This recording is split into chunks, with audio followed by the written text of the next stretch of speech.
নমস্কাৰ আপোনালোক সকলোকে পুনৰবাৰ টিকে মাইণ্ডৰ অন্য এটা ৰাতিপুৱাৰ ধামাকাদাৰ খবৰলৈ স্বাগতম জনাইছো। আজি হৈছে ছেপ্টেম্বৰৰ 1 তাৰিখ। আজিৰে পৰা নতুন এটা মাহ আৰম্ভ হৈছে। তো আপোনালোকৰ কাৰণে গোটেই মাহটো গৰম গৰম খবৰ আনি থাকিম। তো চেনেলটো যদি এতিয়ালৈকে ছাবস্ক্ৰাইব কৰা নাই, চেনেলটো ছাবস্ক্ৰাইব কৰি ল'ব যাতে এনে ধৰণৰ খবৰবিলাক নিতৌ এই চেনেলটোত লাভ কৰিব পাৰে।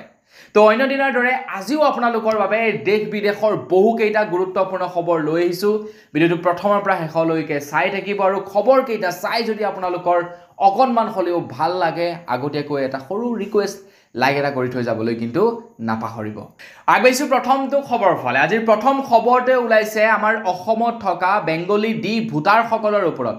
অসম চৰকাৰে নতুনকৈ এটা সিদ্ধান্ত লৈছে যে আমাৰ অসমত থকা বেংগলী ডি ভোটাৰসকলৰ বাহিৰে যিসকল নেকি গোৰ্খা আছে, যিসকল নেকি কোচ ৰাজবংশী আছে, তো তেওঁলোকৰ ডি ভোটাৰৰ যি কেছ আছিলে সেই কেছ প্ৰত্যাহাৰ কৰা হৈছে আৰু তেওঁলোকক ভাৰতীয় নাগৰিকত্বৰ মৰ্যাদা প্ৰদান কৰা হৈছে। কিন্তু আমাৰ অসমত যিসকল নেকি বেংগলী ডি ভোটাৰ আছে, বেংগলী ডি ভোটাৰসকলৰ গোচৰ কিন্তু এতিয়াও প্ৰত্যাহাৰ কৰা হোৱা নাই। কেৱল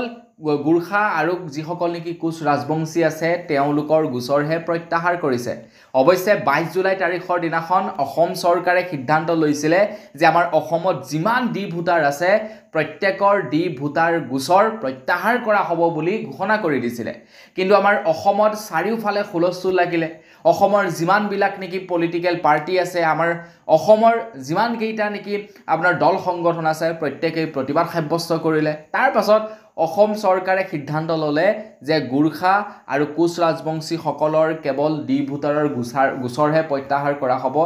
বাকী যিসকল নেকি বেংগলী আছে তেওঁলোকৰ ডি ভোটাৰৰ গোচৰ প্ৰত্যাহাৰ কৰা নহয়। আৰু সেইবাবে যোৱাকালি আমাৰ অসমৰ একাংশ ডি ভোটাৰ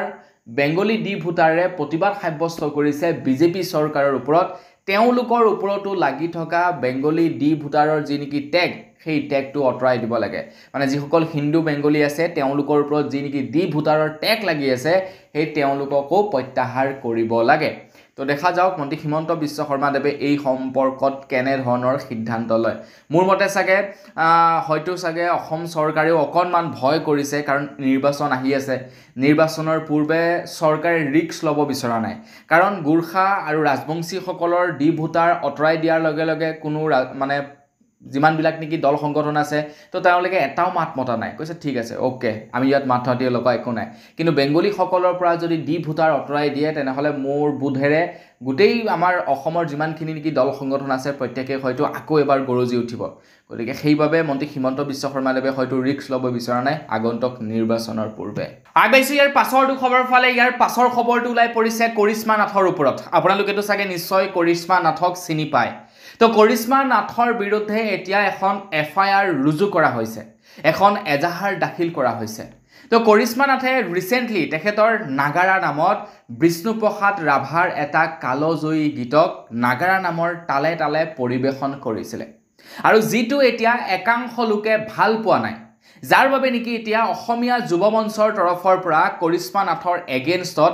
FIR ৰুজু কৰা হৈছে। আৰু অসমীয়া যুৱ মঞ্চই উজনি অসমত তেখেতৰ সকলোবিলাক প্ৰগ্ৰেম বৰ্জন কৰিছে বা তেখেতৰ নাগাৰা নাম বৰ্জন কৰিছে।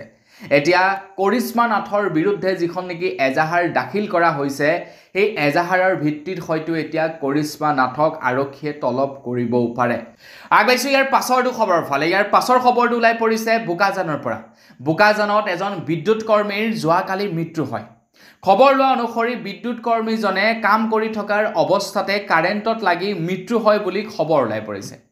আৰু তেখেতে কাৰেণ্টত লগাৰ একমাত্ৰ হাত আছে বিদ্যুৎ বিভাগৰ অফিচত কাম কৰি থকা বা কৰ্মৰত অৱস্থাত থকা মানুহকেইজন। বিদ্যুৎ কৰ্মীজনে কাম কৰি থকাৰ অৱস্থাত অফিচত কাৰেণ্ট কৰ্তন কৰি থোৱা হৈছিলে, কিন্তু অফিচত যিকেইজন লোকে নেকি কাম কৰি আছিলে তেওঁলোকৰ গাফিলতিৰ ফলতেই তেওঁলোকে কাম কৰি থকাৰ অৱস্থাতেই কাৰেণ্টটো দি দিলে, আৰু যাৰ ফলত নেকি কাৰেণ্টত লাগি মৃত্যু হয় বোকাজানত এজন ব্যক্তিৰ। আজিৰ পৰা প্ৰায় 15-16 বছৰ পূৰ্বে মোৰ এজন মামাৰ এনেকৈ মৃত্যু হৈছিলে বিহপুৰীয়াত। তেখেতে কাৰেণ্টৰ কাম কৰি আছিলে, কাৰেণ্টৰ মানে বিহপুৰীয়া যিটো নেকি পাৱাৰ ছাপ্লাই অফিচ আছে তাত তেখেতে কাম কৰি আছিলে। তো তেনেকুৱা অৱস্থাতে তলত অন্য এজন ব্যক্তিয়ে মানে অন্য এজন কৰ্মীয়ে মদ খাই কাৰেণ্টটো দি দিলে আৰু তাৰপিছত তেখেতৰ মৃত্যু হয় ঠিক তেনেকুৱা ধৰণৰ এটা ঘটনা পুনৰাবৃত্তি ঘটে এতিয়া বোকাজানত তো তেওঁলোকে মানে ধ্যানটো ক'ত দি ৰাখে বুজি নাপাওঁ যেতিয়া কাৰেণ্ট দিব লাগে তেতিয়া কাৰেণ্ট নিদিয়ে আৰু যেতিয়া কাৰেণ্ট আপোনাৰ দিব নালাগে তেতিয়া তেওঁলোকে কাৰেণ্ট দি দিয়ে মোৰ মতে তেওঁলোকৰ চাকৰি বৰখাস্ত কৰি দিব লাগে আৰু একদম পুৰা কাৰাদণ্ড দিব লাগে ভালদৰে আগবাইছো ইয়াৰ পাছৰটো খবৰ ফালে ইয়াৰ পাছৰ খবৰটো ওলাই পৰিছে উৰিয়াম ঘাটৰ পৰা তো উৰিয়াম ঘাটত উচ্ছেদ অভিযান চলালে উচ্ছেদ অভিযান চলাৰ পাছতেই এতিয়া নাগা আৰু অসমীয়াৰ মাজত অকণমান বাক বিতৰ্ক দেখিবলৈ পোৱা গৈছে মানে নাগালেণ্ড আৰু আমাৰ অসমৰ মাজত অকণমান বিভেদ আহি পোৱা দেখিবলৈ পোৱা গৈছে সেইদিনাখন বহুকেইজন অসমীয়ালৈ গুলীবৰ্ষণ কৰিছিলে নাগাই তাৰ পাছতেই এজন অসমৰ সাংবাদিকক এটেক কৰে যোৱাকালি এনেকুৱা ধৰণৰ ঘটনা ইটোৰ পাছত সিটো এতিয়া ওলাই আছে কিন্তু অসম চৰকাৰ ব্যস্ত হৈ আছে অমিত শ্বাহ ডাঙৰীয়াক আদৰণি জনোৱাত অৱশ্যে অমিত শ্বাহ ডাঙৰীয়া গ'ল বাৰু কিন্তু অসম চৰকাৰ এতিয়া আপোনাৰ সেইবিলাকত ব্যস্ত হৈ আছে ইয়াৰ ওপৰত কিন্তু এতিয়ালৈকে এটাও ষ্টেটমেণ্ট দিয়া নাই অসম চৰকাৰে তো সেইখিনিতে যোৱাকালি খবৰ ওলাই পৰিছে উৰিয়াম ঘাটৰ সীমান্তত খিলঞ্জীয়া আদিবাসীৰ ঘৰত আহি নগাৰ দাদাগিৰি নগাসকলক সেই ঘৰ মাটি খালী কৰি দিবৰ বাবে আদেশ জনাইছে নগাসকলে এতিয়া অসম চৰকাৰে এই সম্পৰ্কত সম্পূৰ্ণ নিমাত হৈ আছে এই সম্পৰ্কত একোৱেই মাত দিয়া নাই দেখা যাওক অসম চৰকাৰে কেনে ধৰণৰ ব্যৱস্থাপনা হাতত লয় আগবাইছো ইয়াৰ পাছৰটো খবৰ ফালে যোৱাকালি গুৱাহাটী মহানগৰীৰ ৰাজেশ ভৱনৰ সন্মুখত বিজেপি কৰ্মীসকলে প্ৰতিবাদ সাব্যস্ত কৰিবলৈ গৈছিলে আৰু প্ৰতিবাদ সাব্যস্ত কৰিবলৈ যাওঁতে ৰাজীৱ গান্ধীৰ ফটোত কলা ৰং সানিবৰ বাবে তেওঁলোক গৈছিলে আৰু তেওঁলোকে ৰাজীৱ গান্ধীৰ ফটোত কলা ৰং সনাৰ পৰিৱৰ্তে আৰক্ষীৰ পোছাকত বাপেকে কলা ৰং সানি দিলে মানে আৰক্ষী তাত উপস্থিত হয় আৰক্ষীয়ে মানে পৰিস্থিতি শান্ত কৰিব বিচাৰিছিলে আৰু তেনে অৱস্থাতে বিজেপি কৰ্মীসকলে হেতা ওপৰা লগাব লাগিছিলে ৰাহুল গান্ধীৰ ফটোত কলা ৰং আৰু লগাই দিলে আৰক্ষীৰ পোছাকত কলা ৰং এতিয়া যদিহে সেই কামটো অন্য কোনো দলে কৰিলেহেঁতেন বা অন্য কোনো ধৰি লওক আপোনাৰ সেই সংগঠনৰ লোকে কৰিলেহেঁতেন এতিয়া তেওঁলোকৰ ওপৰত হয়তো ব্যৱস্থাটো বেলেগ হ'লহেঁতেন কিন্তু যিহেতু সেয়া ৰুলিং পাৰ্টি বা বিজেপি পাৰ্টিয়ে সেই কামটো কৰিছে তো তেওঁলোকৰ ওপৰত কেনেকুৱা ব্যৱস্থা লোৱা হ'ল সেই সম্পৰ্কে কিন্তু গম নাপালোঁ যিমানেই আপোনালোকে যি নকওক কিয় ৰজাৰ কাৰণে যি নিয়ম প্ৰজাৰ কাৰণে সেই একেই নিয়ম আপোনালোকে যিমানেই নকওক কিয় কিন্তু বৰ্তমান সময় এনেকুৱা আহি পৰিছে আপোনাৰ ৰজাৰ কাৰণে যি নিয়ম প্ৰজাৰ কাৰণে সেই একেই নিয়ম নহয় ৰজাৰ কাৰণেও বেলেগ নিয়ম আৰু প্ৰজাৰ কাৰণেও বেলেগ নিয়ম যদি সেই কামটো যোৱাকালি আন কোনোবা পাৰ্টিয়ে কৰিলেহেঁতেন বা আন কোনোবা সংগঠনে কৰিলেহেঁতেন তেওঁলোকক মোৰ বোধেৰে নিশ্চয় জেললৈ নিলেহেঁতেনেই আগবাইছো ইয়াৰ পাছৰটো খবৰ ফালে ইয়াৰ পাছৰ খবৰটো ওলাই পৰিছে কাৰ্বি আংলঙৰ পৰা খবৰ ওলাই পৰিছে যে এজন ৰোগীক চিকিৎসালয়লৈ নিবৰ বাবে উপযুক্ত ব্যৱস্থাপনা নাই গৃহস্থৰ ওচৰত যাৰ বাবে নেকি কান্ধত চাঙি পাতি ৰোগীক চিকিৎসালয়লৈ লৈ গৈছে খবৰ লোৱা অনুসৰি বিকশিত অসমত অসহায় ৰোগীৰ বাঁহৰ চাঙিত চিকিৎসালয়লৈ প্ৰেৰণ কাৰ্বি আংলং স্বায়ত্তশাসিত পৰিষদৰ খুট উপাধ্যক্ষৰ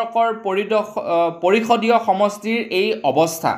অসহায় ৰোগীক বাঁহৰ চাঙিত চিকিৎসালয়লৈ নিয়া হৈছে পশ্চিম কাৰ্বি আংলঙৰ চিনটং পৰিষদীয় সমষ্টিৰ লাংচাংপি হানছে গাঁৱত উন্নয়নৰ এয়া ছবি কাৰ্বি আংলং স্বায়ত্তশাসিত পৰিষদৰ বৰ্তমানৰ উপাধ্যক্ষ অজিত ক্ৰয়ে প্ৰতিনিধিত্ব কৰা পৰিষদীয় সমষ্টিৰ দৃশ্য এয়া মানে ৰোগীক হস্পিটেল নিবৰ বাবেও উপযুক্ত ব্যৱস্থাপনা নাই যাৰ বাবে নেকি ঘৰৰ গৃহস্থই চাঙিত ৰোগীক লৈ যাব লগা হৈছে চিকিৎসালয়লৈ এয়াই হৈছে আমাৰ উন্নত বা উন্নয়নমূলক অসমৰ এয়াই উন্নয়নৰ ছবি কি ক'ব আপোনালোকে এই সম্পৰ্কত কমেণ্ট ছেকশ্যনত জনাব আগবাইছো ইয়াৰ পাছৰটো খবৰ ফালে কিমানে বাৰু আইফোন ভাল পায় কমেণ্ট ছেকশ্যনত জনাবচোন কিছুমান এনেকুৱা পাগল মানুহ দেখিছোঁ একচুৱেলি পাগল নহয় মানে এনেকুৱা ক্ৰেজি মানুহ দেখিছোঁ যিবিলাকে নেকি আইফোনৰ নতুন মডেল ওলোৱাৰ লগে লগে লয় আমাৰ ইয়াতে এজন আছে দাদা আমাতকৈ অকণমান বয়োজ্যেষ্ঠ তেখেত ধনী বাৰু যথেষ্ট কিন্তু তেখেত এনেকুৱা মানে যে আমাৰ মানে যিকোনো এটা মোবাইল আইফোনৰ নতুন যেতিয়াই ওলাব তেখেতে লগে লগ ল'ব আইফোনৰ নতুন কিবা এটা ওলোৱাৰ লগে লগে তেখেতে মুঠতে লগে লগ ল'বই মানে এনেকুৱা ধৰণৰ তেখেত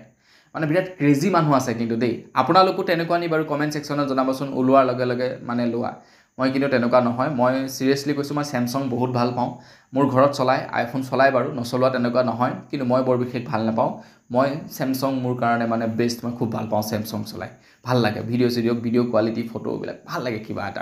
আৰু যি কি নহওক এতিয়া খবৰটোৰ ফালে আগবাঢ়িছো আইফোন 17 9 ছেপ্টেম্বৰত মুকলি হ'ব ভাৰতৰ বজাৰত তো আপোনালোকে যদি ল'ব বিচাৰে ল'ব পাৰে এটা এইবাৰ তিনিটা কেমেৰাৰ সৈতে নতুন এটা ষ্টাইলত আইফোন 17 আপোনালোকে দেখিবলৈ পাব কিন্তু আইফোনৰ এই লুকসটো বৰ এটা ভাল লগা নাই আইফোন বুলি ক'লে এটা খুকিয়া লুকস আছে নহয় তো সেই লুকসটো এইটো আইফোনত কিন্তু নাই এন্ড্ৰইড মোবাইলৰ দৰে লাগিছে বেক সাইডৰ পৰা তো 9 ছেপ্টেম্বৰ তাৰিখে মুকলি হ'ব আপোনালোকে ক্ৰয় কৰিব পাৰিব বজাৰৰ পৰা বা প্ৰি বুকিংও চলি আছে কৰিব পাৰে আগেছে ইয়াৰ পাছৰটো খবৰ ফালে আজিৰে পৰা আমাৰ ভাৰতবৰ্ষত জিএসটিৰ নতুন সেলেব আৰম্ভ হ'ব মানে আমি ব্যৱহাৰ কৰি থকা প্ৰত্যেকটো বস্তুতে আজিৰে পৰা নতুন জিএসটি আৰোপ কৰা হ'ব অৰ্থাৎ জিএসটি কমাই দিয়া হ'ব আগতে যিমান পৰিমাণৰ জিএসটি লাগিছিলে তাতকৈ এতিয়া কম পৰিমাণৰ জিএসটি লাগিব এটা কোনটো বস্তুত কিমান পৰিমাণৰ জিএসটি লাগিব এই সম্পৰ্কত মই অলৰেডি এটা ভিডিও বনাইছো আপোন নিউজ চেনেলটোত এতিয়ালৈকে যদি আপোনালোকে চোৱা নাই চাবকে সেইটো মোৰ দ্বিতীয় চেনেল ভিডিও ডেসক্ৰিপচনত লিংক আছে তথাপিও আপোনালোকক ইয়াতে মানে থুলমুলকৈ জনাই দিওঁ কোনটো বস্তুত কিমান % জিএসটি কমিব পাৰে প্ৰথম হৈ গল ইন্স্যুৰেন্স মানে আপোনাৰ লাইফ ইন্স্যুৰেন্স হৈ গল হেলথ ইন্স্যুৰেন্স হৈ গল তো এই বিলাকত আপোনাৰ প্ৰায় মানে নালাগিবই জিএসটি একদম মানে 0% জিএসটি লাগিব বুলি কৈছে যাৰ ফলত ইন্স্যুৰেন্স প্ৰিমিয়াম কমিব দ্বিতীয়তে হৈ গল টেক্সটাইল আৰু খোৱা খাদ্য সামগ্ৰীত 5% জিএসটি লাগিব আগতে 18% জিএসটি লাগিছিলে টেক্সটাইল খোৱা সামগ্ৰীত 5% হে কেৱল জিএসটি লাগিব আগতে 18% লাগিছিলে মানে 13% দাম কমিব খোৱা বস্তু আৰু টেক্সটাইলৰ বস্তুত তাৰ লগে লগে সেলুনত এতিয়াৰে পৰা জিএসটি নালাগে কিন্তু যিবিলাক লাক্সাৰিয়াস সেলুন আছে সেইবিলাকত আকৌ জিএসটি লাগিব এতিয়া আমি যেহেতু লাক্সাৰিয়াস সেলুনত চুলি নাকাটো গতিকে আমাক জিএসটিৰ কোনো দৰকাৰ নাই আমি জিএসটি নভৰাকৈ সেলুনত চুলি কাটি আহিব পাৰিম গতিকে আপোনালোকে যদি কেতিয়াবা কৰবাত চুলি কাটিবলৈ যায় আৰু তাত যদি আপোনালোকৰ পৰা জিএসটি লয় তেতিয়া আপোনালোকে ধৰিব পাৰিব যে সেলুনৰ পৰা জিএসটি উঠাই দিয়া হৈছে লাক্সাৰিয়াস সেলুনতহে কেৱল জিএসটি লোৱা হয় তাৰ লগে লগে সিমেন্টৰ দামটো কমিব তো সিমেন্টত 28% জিএসটিৰ পৰা 18% জিএসটি লৈ কমাই অনা হৈছে মানে আগতে 28% জিএসটি লৈছিলে এতিয়া 18% ল'ব অৰ্থাৎ 10% জিএসটি কমাই দিয়া হৈছে তাৰ লগে লগে ইলেক্ট্ৰনিক যিবিলাক গাড়ী আছে গাড়ীত 5% হে কেৱল জিএসটি লগাব তাৰ উপৰি যিবিলাক নেকি যিবিলাক নেকি আপোনাৰ মধ্যবৰ্গৰ গাড়ী আছে মধ্যবৰ্গৰ গাড়ী বিলাকত 18% জিএসটি লগাব আগতে 28% জিএসটি লগাইছিলে কিন্তু যিবিলাক নেকি লাক্সাৰিয়াস বাহন আছে সেইবিলাকত কিন্তু 40% জিএসটি লগাব মানে দামী গাড়ী এটা দামী গাড়ী কোনে লয় ধনী মানুহে লয় ন তো ধনী মানুহে জিএসটি ভৰাত কোনো আপত্তি থাকিব নালাগে 40% জিএসটি ল'ব বাকি যিবিলাক নেকি ইলেক্ট্ৰনিক ভেহিকেল তাত 5% জিএসটি আৰু যিবিলাক নেকি আমাৰ লেভেলৰ গাড়ী যিবিলাক নেকি আপোনাৰ কি বুলি কয় মধ্যবিত্তই লোৱা গাড়ী তো সেইবিলাকত আপোনাৰ লাগিব 18% জিএসটি আগতে লাগিছিলে 28% জিএসটি তো জিএসটি সেলেব নতুনকৈ খলনি হ'ব 1 ছেপ্টেম্বৰৰ পৰা অৰ্থাৎ আজিৰে পৰা এই জিএসটিৰ সেলেবসমূহ খলনি কৰি দিয়া হ'ব তো কমেন্ট সেকশনত জনাওকচোন বাৰু আপোনালোকে ভাল পাইছে নে বেয়া পাইছে সেই সম্পৰ্কে জনাব আৰু যদি ভাল পাইছে লাইক এটা কৰি থৈ যাব আগবাইছো ইয়াৰ পাছৰটো খবৰ ফালে ইয়াৰ পাছৰ খবৰটোলৈ পৰিছে ৰাহুল গান্ধীৰ পৰা বিগত কেইটা মাহ মানৰ ভিতৰত ৰাহুল গান্ধীৰ জনপ্ৰিয়তা বৃদ্ধি পাইছে আমাৰ ভাৰতবৰ্ষত ৰাহুল গান্ধীয়ে ইটোৰ পাছত সিটো কৰ্ম কৰি গৈছে আৰু তাৰ লগতে ৰাহুল গান্ধী এতিয়া চৰ্চাত আহি পৰিছে সোশ্যাল মিডিয়াত এয়া সম্পূৰ্ণ মানে সোশ্যাল মিডিয়াৰ কামাল এটা কথা কয় নহয় যো দিখতা হে ওহি বিকতা হে আজি জামানাখন এনেকুৱা ধৰণৰ যদি মই আপোনালোকক বিসলেৰী পানী বটলটোৰ বিসলেৰী যেটো নেকি লোগো আছে সেইটো অটৰাই যদি পানী বটলটো আপোনাক খাবলৈ দিও আপুনি হয়তো নাখাব অকনমান খাবৰ কাৰণে কুণ্ঠাবোধ কৰিব কিন্তু এটা বেয়া পানীটো যদি মই বিসলেৰীৰ টেগটো লগাই আপোনাক চিপকাই দিও তেতিয়া আপুনি বিসলেৰী পানী বটল বুলি ভাবি খাই দিব ইয়াকে কয় ব্ৰ্যান্ডিং ইয়াকে কয় আপোনাৰ মানে মাৰ্কেটিং যো দিখতা হে ওহি বিকতা হে তো ঠিক তেনেকুৱা ধৰণৰ ঘটনা হৈছে এতিয়া ৰাহুল গান্ধীৰ লগত ৰাহুল গান্ধী ক্ৰমাৎ জনপ্ৰিয় হৈ পৰিছে ভাৰতবৰ্ষত ক্ৰমাৎ জনপ্ৰিয় হ'বলৈ ধৰিছে আৰু ৰাহুল গান্ধীৰ এতিয়া ফ্যান ফলোইং নৰেন্দ্ৰ মোদীতকৈও বৃদ্ধি পাইছে নৰেন্দ্ৰ মোদীতকৈও বিগত কেইমাহ মানৰ ভিতৰত তেখেতৰ ফ্যান ফলোইং ফলোৱাৰ্স লাইক ভিউজ সকলো বিলাক বৃদ্ধি পাইছে বুলি এটা ৰিপৰ্টছ ওলাই পৰিছে আগবাইছো ইয়াৰ পাছৰটো খবৰ ফালে আমাৰ অসম চৰকাৰে এতিয়া হিতাধিকাৰীক বিতৰণ কৰিবৰ কাৰণে পইচা নাইকিয়া হৈছে হিতাধিকাৰীক দিবৰ বাবে আমাৰ অসম চৰকাৰৰ হাতত এতিয়া ধন নাইকিয়া হৈছে এইখাৰ কথা মই কোৱা কথা নহয় এয়া কৈছে দৈনিক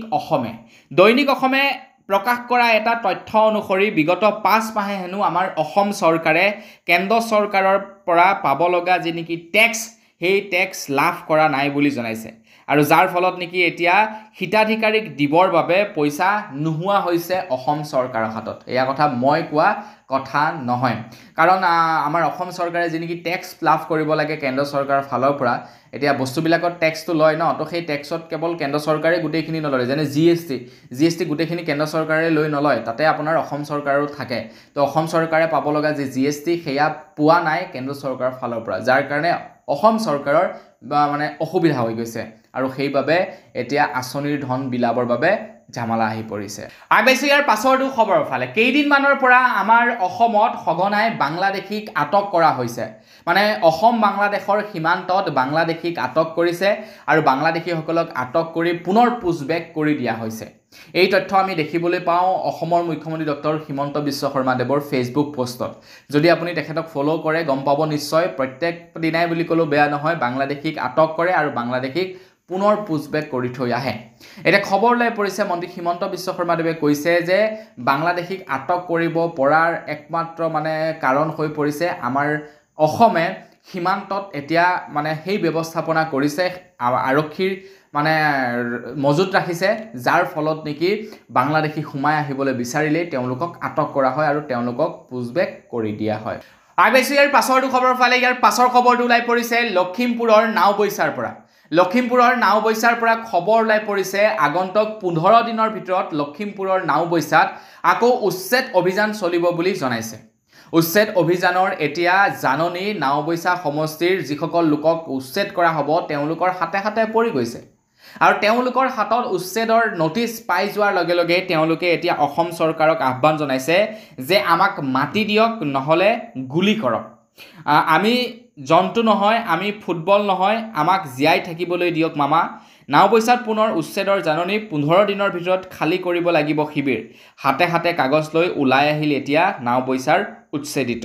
তেওঁলোকক 15 দিনৰ ভিতৰত জায়গা খালি কৰিবৰ কাৰণে নিৰ্দেশনা প্ৰদান কৰা হৈছে আৰু তেওঁলোকে এতিয়া হাতত কাগজ লৈ মামাক ৰিকুৱেষ্ট কৰিছে যে মামা আমি না কোনো জন্তু না আমি ফুটবল আপুনি এফালে ছুটিয়াব সেইফালে পামগে নে আমি জন্তু নহয় যে আপোনাক আপুনি এখিনিৰ পৰা খেদিব আমি কৰবাত গৈ সোমাই থাকিম গতিকে আমাক হয়তো মাটি দিয়ক নহলে আমাক গুলি মাৰক এই বুলি তেওঁলোকে এতিয়া মামাক ৰিকুৱেষ্ট কৰিছে দেখা যাওক মামাই কেনে ধৰণৰ ৰেসপন্স কৰে তেওঁলোকৰ কথা আগবাইছে ইয়াৰ পাছৰটো খবৰ ফালে ইয়াৰ পাছৰ খবৰটো ওলাই পৰিছে নগাঁও কাৰাগাৰৰ পৰা তো নগাঁৱৰ কাৰাগাৰত সিদিনাখন নগাঁৱৰ জিলা আয়ুক্তই হঠাতে ভিজিট মাৰে মানে সাডেন ভিজিট মাৰে নগাঁও কাৰাগাৰত আৰু তাৰ পাছত তেখেতে দেখা পায় যে নগাঁও কাৰাগাৰত মানে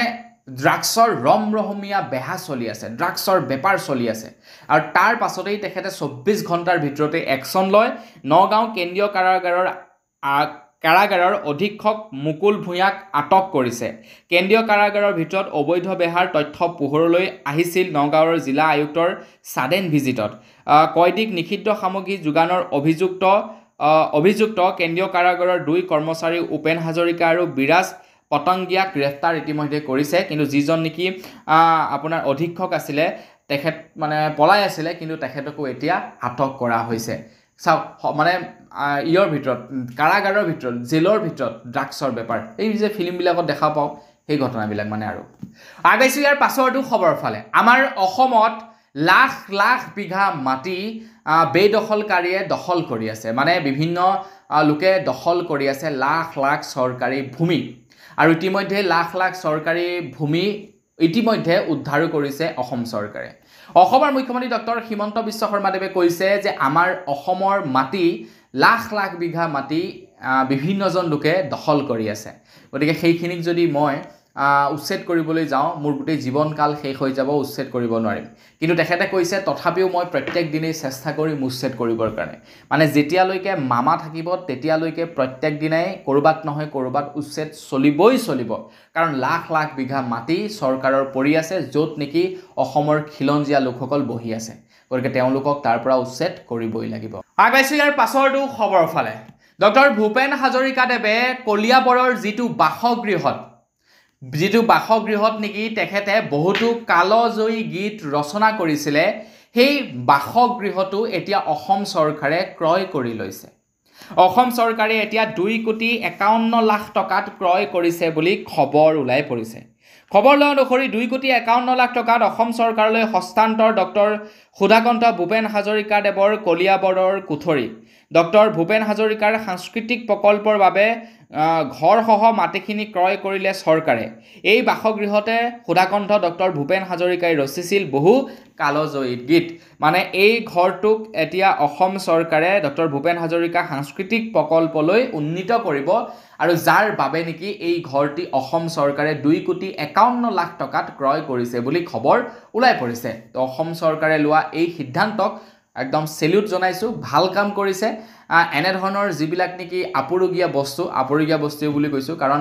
ভূপেন হাজৰিকাদেৱ আমাৰ অসমৰ গৌৰৱ, অসমৰ কাৰণে এক বিশেষ আছিলে। তো তেখেতৰ মানে লগত জড়িত থকা বস্তুবিলাকক আমি মোৰ মতে মানে সংৰক্ষণ কৰি ৰাখিব লাগে। অকল তেখেতৰেই নহয়, বিভিন্নজন বা বিভিন্ন বস্তুবিলাক অসমৰ যিবিলাক পুৰণি বস্তু সেইবিলাক সংৰক্ষণ কৰি ৰাখিব লাগে, যাতে ভৱিষ্যত প্ৰজন্মই সেইবিলাক দেখা পায়। কাৰণ সেইবিলাকেইতো অসমৰ মানে মেইন ভেটি ন, যেনে আপোনাৰ ৰংঘৰ, তলাতল ঘৰ, জয়দৌল, শিৱদৌল, এইবিলাক হৈছে আমাৰ অসমৰ একোটা স্তম্ভ, শিপা। এইবিলাকক আমি মানে জীৱিত কৰি ৰখাটো দৰকাৰ। আগবাইছোঁ ইয়াৰ পাছৰটো খবৰৰ ফালে। 7 ছেপ্টেম্বৰ তাৰিখে আমাৰ ভাৰতত হ'ব এই বছৰৰ একেবাৰে শেষৰটো আৰু এই বছৰৰ দ্বিতীয়টো চন্দ্ৰগ্ৰহণ। খবৰ লোৱা অনুসৰি অহা 7 ছেপ্টেম্বৰৰ নিশা 8:58 আৰম্ভ হ'ব চলিত বৰ্ষৰ দ্বিতীয় তথা অন্তিমটো চন্দ্ৰগ্ৰহণ। চন্দ্ৰগ্ৰহণৰ সময়ত দৃশ্যমান হ'ব ব্লাড মুন, মানে আপোনালোকে ৰেড কালাৰৰ চন্দ্ৰ দেখিবলৈ পাব। ৰেড ব্লাড মুন বুলি যিটো কোৱা হয়, সেয়া আপোনালোকে দেখিবলৈ পাব বুলি খবৰ ওলাই পৰিছে। 7 ছেপ্টেম্বৰ 8:58। গতিকে মানে আপোনালোকে ৰখি থাকিব। এতিয়া ৰাতিপুৱা নে গধূলি বুলি নুসুধিব, আকৌ চন্দ্ৰ ৰাতিয়ে ওলায়। মানে আমি ওলাইতো থাকে চব টাইমতে, কিন্তু আমি দেখা পাওঁ ৰাতি, গতিকে ৰাতিয়ে দেখা পাব। আগবাইছোঁ একেবাৰে শেষৰটো খবৰৰ ফালে। একেবাৰে শেষৰ খবৰটো ওলাই পৰিছে গোলাঘাটৰ পৰা। গোলাঘাটৰ শ্বহীদ কুশল কোঁৱৰ অসামৰিক চিকিৎসালয়ৰ পৰা এটা বৰ সাংঘাতিক খবৰ ওলাই পৰিছে। গোলাঘাটৰ শ্বহীদ কুশল কোঁৱৰ অসামৰিক চিকিৎসালয়ত স্নেক বাইটৰ এটা কেছ গৈছিলে, মানে সাপে দৰ্শন কৰা এজন ৰোগী গৈছিলে। তো সাপে দৰ্শন কৰা ৰোগীজনক ডক্টৰে মেডিচিন দিছে, কুকুৰে কামোৰা মেডিচিন, মানে কুকুৰে কামুৰিলে বেজি দিয়ে, সেই মেডিচিন দিছে। তো ৰোগীৰ আত্মীয় যেতিয়া নেকি প্ৰেছক্ৰিপশ্যনখন লৈ বেজি আনিবলৈ গৈছে, তেতিয়া মানে তাতে মেডিচিন দিয়া ফাৰ্মাচিষ্টজনে কৈছে যে মেডিচিন ল'বৰ কাৰণে আপুনি ফটো আনিব লাগিব। তো ক'লে ফটো কিয়? কাৰণ তেতিয়া মানে ফাৰ্মাচিষ্টজনে ক'লে যে কুকুৰে কামোৰা মেডিচিনত ফটো লাগিবই। তেতিয়া আত্মীয়ই ক'লে যে কুকুৰেতো কামোৰা নাই, সাপেহে দৰ্শন কৰিছে। তো তেতিয়া মানে ফাৰ্মাচিষ্টজন ক'লে যে আপুনি ডক্টৰক তেনেহ'লে সুধি আহকচোন। ডক্টৰৰ ওচৰলৈ গ'ল, ডক্টৰক ক'লে যে ছাৰ এখেতকতো সাপেহে কামুৰিছে, কুকুৰে কামোৰা নাই, আপুনি কুকুৰে কামোৰা বেজি দিয়ে কিয় দিছে? তেতিয়া হেনো ডক্টৰজনে কৈছে, মানুহ ধেৰ আছিলে যে ভুলতে কুকুৰে কামোৰা বেজি দি দিলোঁ। চাওকচোন বাৰু, এইটো কেনেকুৱা কথা? ভুলতে কুকুৰে কামোৰা বেজি দি দিলে। যদি বাইচান্স মানুহজনৰ মৃত্যু হৈ গ'লহেঁতেন, যদি বাইচান্স সেই আত্মীয়কেইজন মানে আপোনাৰ জনা বুজা নহ'লহেঁতেন, তেন্তে কি হ'লহেঁতেন বাৰু অৱস্থাটো? চৰকাৰী মেডিকেলত মানে কি যে হৈ থাকে নহয় দেই চাল্লা। বাৰু যি কি নহওক, আজিৰ ভিডিঅ'ত জনাবলগীয়া খবৰ ইমানকেইটাই আছিলে। খবৰকেইটা জানি আপোনালোকৰ কেনে লাগিলে কমেণ্ট ছেকশ্যনত জনাব। যদি ভাল লাগিলে লাইক এটা কৰি দিব, চেনেল যদি ছাবস্ক্ৰাইব কৰা নাই ছাবস্ক্ৰাইবটো কৰিব। পুনৰ এটা ভিডিঅ' লগ পোৱাৰ হ'লে ভিডিঅ' মাগিছোঁ। ধন্যবাদ। জয় অসম।